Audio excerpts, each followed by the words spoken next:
Fear shows up in many different ways in your life to keep you from going where you really want to go.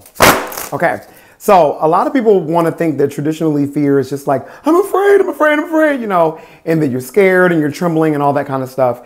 That is not all, okay? Fear can show up as laziness. Fear can show up as procrastination. Fear can show up as anger, confusion, discouragement, indecisiveness, being depressed, you know, having all those things. All of these things are derivatives of fear.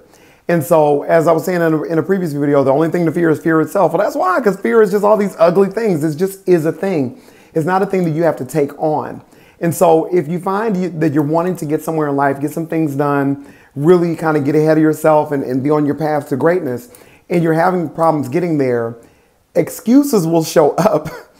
And they're pretty much kind of partnered up with these other feelings. So you'll make the excuse that you're too busy. You'll make the excuse that you don't have time. You'll make the excuse that you're too old. And all of that is literally just fear. And so fear is what is really keeping the world from becoming great.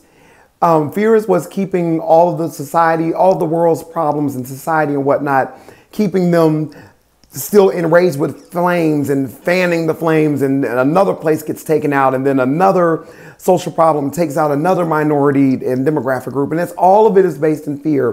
Transphobia, homophobia, misogyny, all those things, racism, all of it is rooted in fear.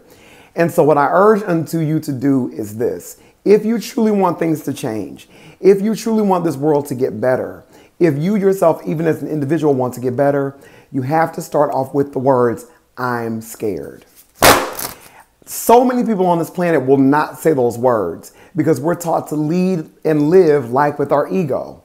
So we don't want to say we're afraid. We don't want to say that we're scared. We got to try to act like we got everything all together. You don't have it all together, sis. You don't have it all together, bro. You don't have it all together, person. You don't have it all together. You do not have life figured out. And you are literally walking around with an inner trembling like anybody else. Once you say that you're afraid, that is what God can work with. If you believe, you do. If you don't, that's your business. I don't care. Whatever you deem to be greater than yourself, once you admit that you are afraid, it is literally like the cheat code for greatness. Because once you admit you're afraid, now we can unlock all these other levels.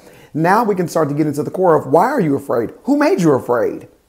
And what do you need to do to get rid of that fear, or at least to manage it so that when you feel it, it doesn't stifle you. It doesn't paralyze you. That's where I want you to get to. So become afraid so that we can move on to the next thing. I love you.